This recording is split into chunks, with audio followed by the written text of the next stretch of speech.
Olá, estudantes, tudo bem com vocês? Na aula de hoje, nós iremos iniciar o nosso cálculo 1 propriamente dito. Vamos parar um pouco aqueles assuntos de revisão e vamos cuidar, né, de desenvolver o nosso primeiro conceito, né, extremamente importante, que é o conceito de limite, né? Então, para iniciar, considere essa função f de x ao quadrado menos 9 sobre x menos 3, tal que o domínio, para que seja uma função, é necessário que você tenha para todo número real, para todo valor de x você tem um valor de y associado. A gente sabe que para x igual a 3 não tem como essa função existir, então a gente diz que o domínio dessa função são os números reais, excetuando o número 3. Ignorando o fato de que 3 não faz parte do domínio, se a gente fizesse a substituição direta, nós encontraríamos 3 ao quadrado menos 9 sobre 3 menos 3, que dá 0 sobre 0. E a gente sabe, né, que 0 sobre 0 é uma indeterminação, né?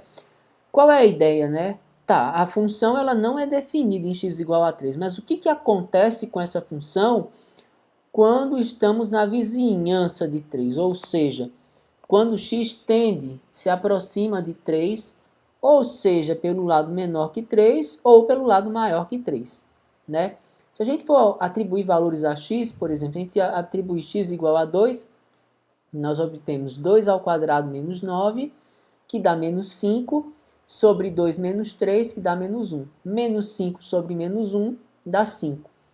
E assim sucessivamente. Para 2,5 obtemos 5,5, para 2,9 obtemos 5,9, para 2,99, 5,99, para 2,999 obtemos 5,999 e assim sucessivamente. Se nós pegarmos números maiores do que 3 para se aproximar, aplicando x igual a 4, 4 ao quadrado menos 9, 16 menos 9 dá 7, 4 menos 3 dá 1. Sucessivamente aplicando 3,5, obtemos 6,5, 3,1, 6,1, 3,01, 6,01 e 3,001, 6,001. O que nós percebemos? Que apesar da função não ser definida no ponto x igual a 3, nós podemos chegar perto de x igual a 3 o quanto a gente quiser. Por quê? Porque o conjunto dos números reais, ele é denso, né? E ele cobre a reta real. Então, digamos assim, 3 é um ponto, imediatamente vizinho a ele, tem um ponto à direita e um ponto à esquerda. E esse ponto pode ser quão próximo a gente quiser, só não o próprio 3. Certo? Da observação das tabelas, empiricamente poderia-se deduzir que, à medida em que x se aproxima de 3, o valor de f de x se aproxima de 6. Né? Então você vê que, independente, quanto mais a gente fica próximo de x igual a 3, mais próximo o resultado fica de 6. Né? A aproximação de x igual a 3 é chamada tendência, ou seja, diz-se que x tende a 3, ou a gente usa essa setinha para indicar tendência. Tendência não é igualdade, significa que você está bem próximo, x tendendo a 3 significa que você está bem próximo de 3, mas não atinge 3. E a aproximação de f de x de 6 chamamos de limite. E aí a gente pode representar dessa forma aqui, que o limite da função f de x, com x tendendo a 3, vale 6.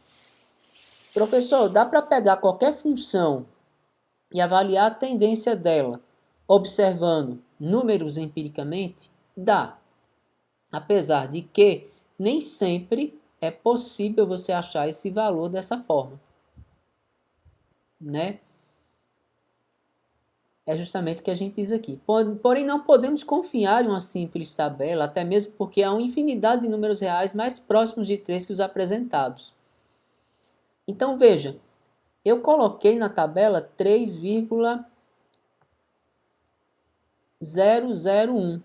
mas tem 3,0001 e tem 3,00000001, mais perto de 3. E eu poderia achar mais uma infinidade de números mais próximos de 3. Será que a função ela se comporta assim? Ela vai realmente se aproximando de 3? A gente pode notar também que, vamos pensar de uma maneira algébrica agora, o x² menos 9, que é o nosso numerador, ele pode ser escrito como produto da soma pela diferença de dois termos. Ele é um quadrado de x menos o quadrado de 9.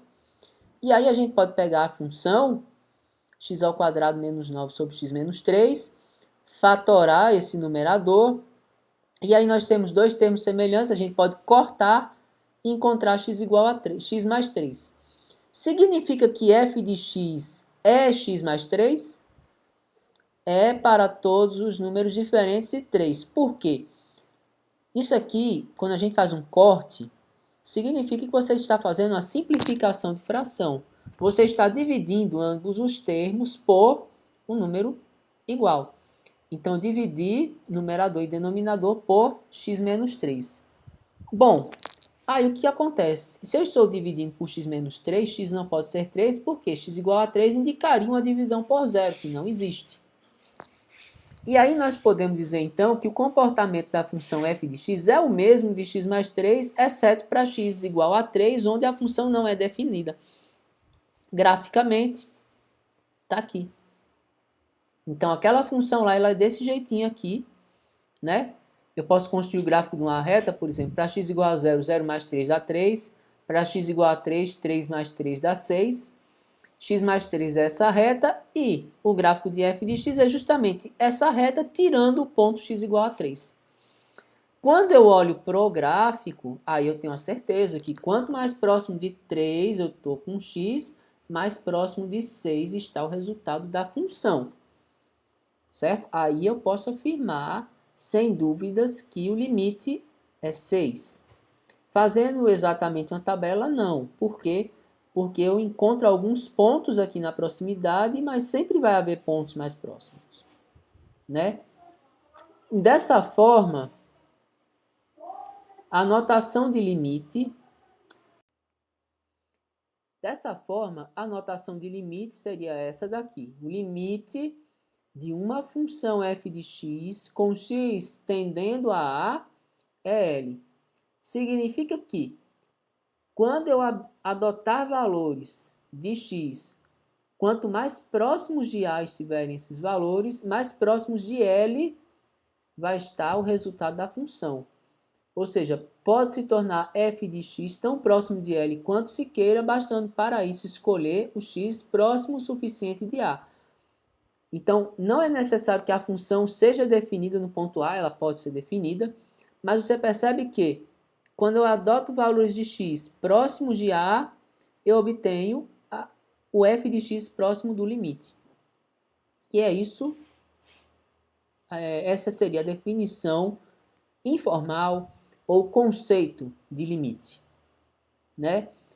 Bom, agora eu vou apresentar a vocês o conceito de limites laterais. Por quê, né? Quando você se aproxima de um determinado valor de x igual a A, você pode estar se aproximando no eixo x pelo lado direito e pelo lado esquerdo. Então a questão é justamente essa, né? Como eu posso me aproximar de um determinado número a partir de dois lados distintos, nós vamos ter dois limites laterais distintos.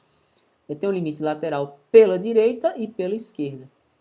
Vamos analisar, né, quais são os limites da função f de x quando x se aproxima de zero. Se eu colocar limite de f de x com x tendendo a zero pela direita, esse mais aqui significa aproximação é pela direita, o que está acontecendo com o gráfico? Quanto mais próximo eu coloco o valor de x de zero pelo lado direito, mais a função está se aproximando de zero. Então, o limite lateral pela direita, nesse caso, é zero. Se nós formos para o lado esquerdo, nesse caso, quando o x se aproxima de zero pelo lado esquerdo, pelo lado menor que zero, a função está se aproximando de 1. Então, o limite de f de x é igual a 1. Se eu observar aqui, a função no ponto 0, ela vale 0. Então, f de 0 é 0. Veja que nem sempre o limite corresponde à função no ponto. Aqui eu tenho a função igual a 0, o limite pela esquerda é 1 e o limite pela direita é 0. Outra coisa, o limite com x igual a 0 é chamado de limite bilateral, ou simplesmente limite com x tendendo a 0. Quando não é colocado nenhum sinal aqui, significa que é o limite bilateral, ou simplesmente limite. E esse limite bilateral, ele só vai existir quando os limites laterais forem iguais. No caso desse exemplo, o limite com x tendendo a 0 não existe, porque os limites com x tendendo a 0 pela direita e pela esquerda são diferentes. Se eu pegasse, por exemplo, o limite com x tendendo a 2, você vê que com x tendendo a 2 está aqui.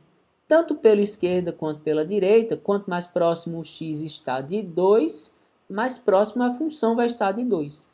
Então, eu posso dizer que o limite lateral pela direita e pela esquerda é igual a 2 e que o limite com x tendendo a 2 é 2. Então, concluindo essa fala,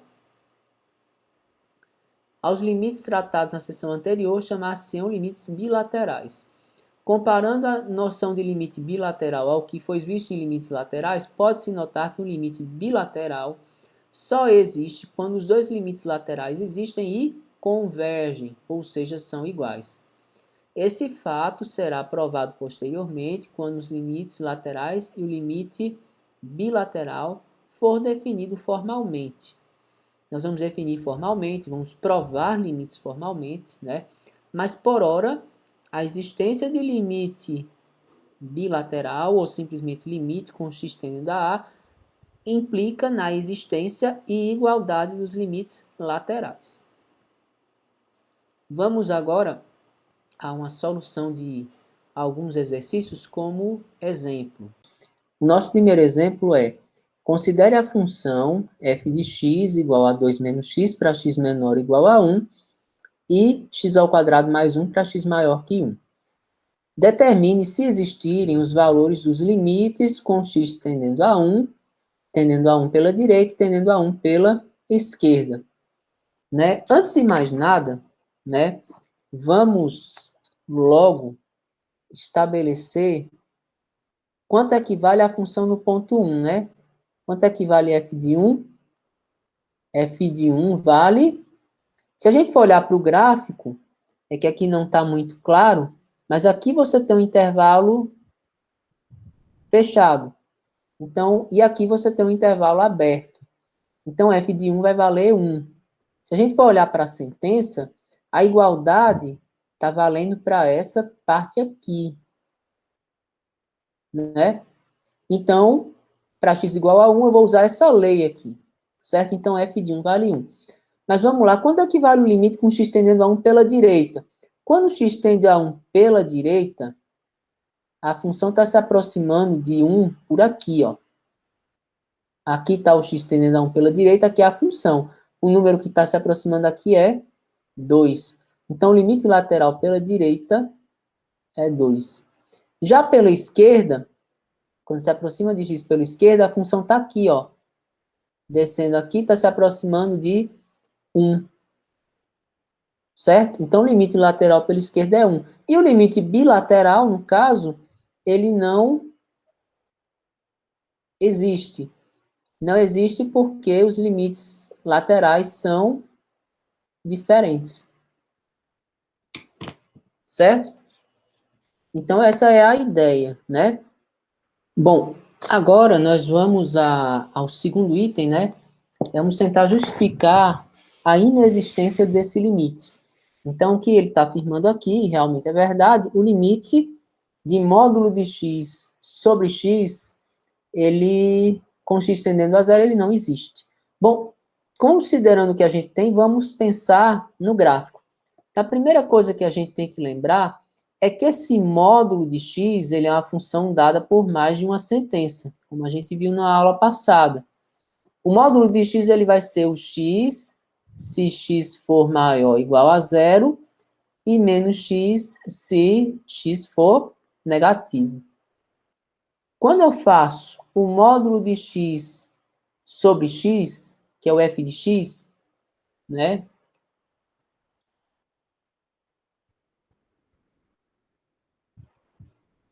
Então, ele vai ter dois resultados.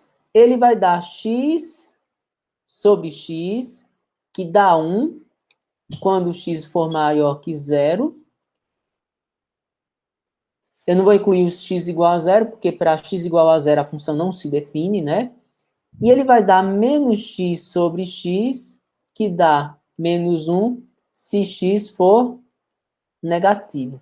Se a gente fizer o gráfico, né?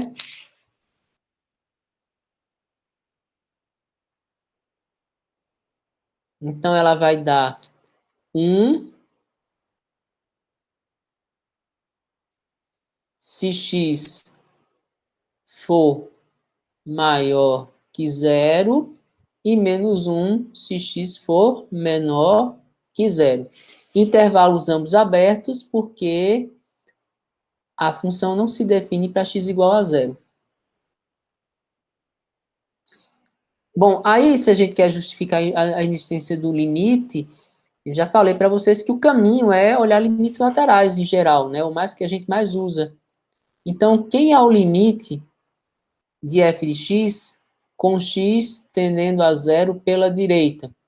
Pela direita, o gráfico está se aproximando de zero pela direita, a função está em 1. Já pela esquerda, peraí,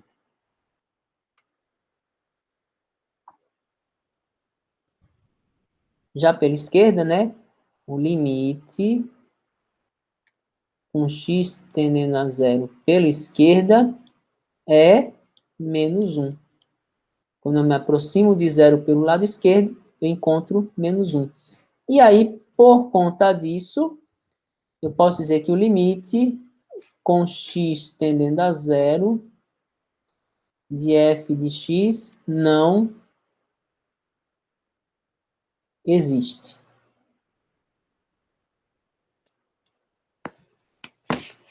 Certo? Então, por hora, né, nós vamos terminando o nosso conteúdo e depois a gente vai ver a questão da definição formal de limite, propriedades operatórias e assim por diante. Até mais.